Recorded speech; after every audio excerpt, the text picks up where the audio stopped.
بريوش باللحمه المفرومه.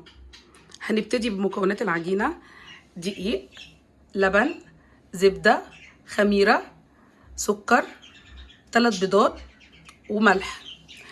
اللحمه لحمه مفرومه، طبعا البصل عشان لما نيجي نعصجها، ومشروم، جبنه فيلادلفيا او اي نوع جبنه بتحبوه، البهارات فلفل، جنزبيل، توم بودر، ملح، زعتر، زيتون. هو الزيتون اختياري، واي نوع جبنه انتوا بتحبوها.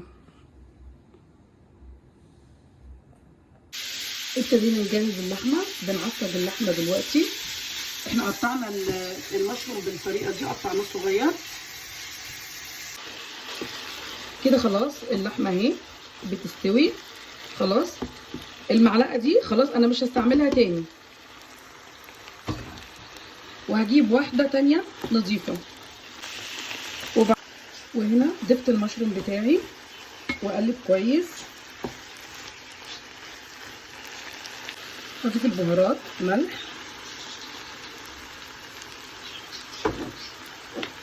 فلفل اسود،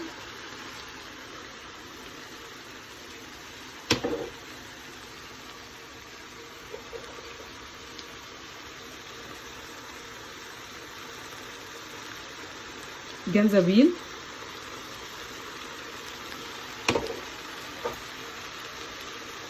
الثوم البودرة، الزعتر.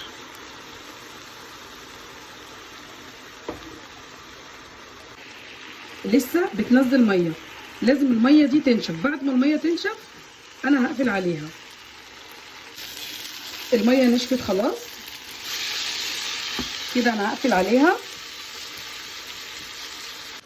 وبعدين جيت ضفت لها الجبنه الفيلادلفيا بعد ما قفلت عليها، وهقلب كويس.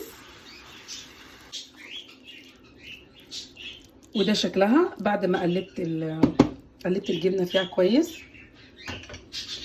واغطيها. هبتدي اجهز العجينه: 600 جرام دقيق، 350 جرام لبن، هضيف عليهم معلقه خميره، واسيبه 5 دقايق. الدقيق بعد ما غربلته هضيف عليه الملح،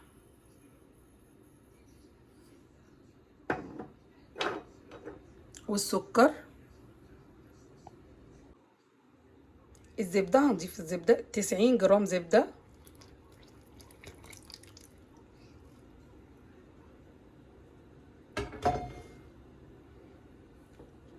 ثلاث بيضات،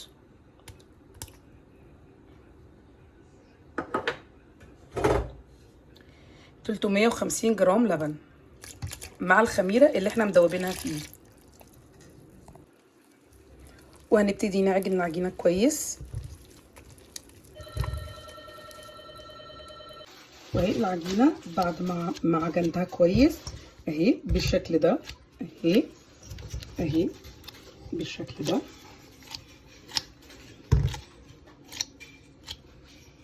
وبعدين حطيت في الطبق بتاعي حبه زيت، وهسيب العجينه تريح حوالي ساعه او ساعه وربع. وبعدين اغطيها بالبلاستيك، وغطيها واسيبها لحد ما تخمر. ودي العجينه بعد ما خمرت بقت بالشكل ده اهي.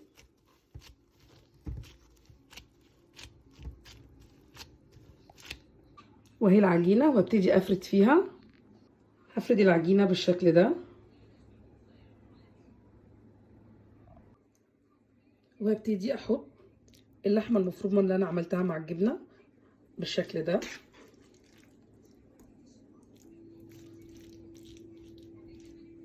وافرد فيها بالشكل ده. وبنفردها بالشكل ده، وبنضيف عليها الجبنه.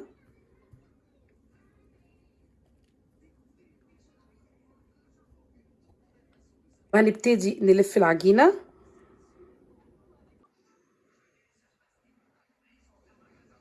لفينا العجينه رول بالشكل ده، لها من الجناب بالشكل ده. وهنا جبت معايا الصاج بتاع الفرن، وهجيب سكينة معايا اهي، وهبتدي اقطع العجينة بالشكل ده.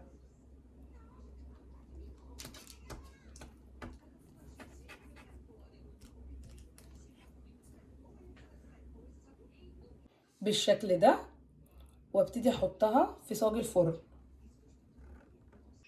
وده شكلها بعد ما قطعتها ورصيتها في صاج الفرن. وبعدين صفار البيض واحطه عليه كده، ادهنه بيه. ودي شكلها بعد ما دهنتها بالبيض، واخدها دلوقتي احطها في الفرن. ودخلتها الفرن اهي على درجة حرارة 180. وانا هنا عملت الفرن بتاعي عملته من تحت مدة 20 دقيقة، وبعدين هعمله كمان من فوق. شكلها لما طلعت من الفرن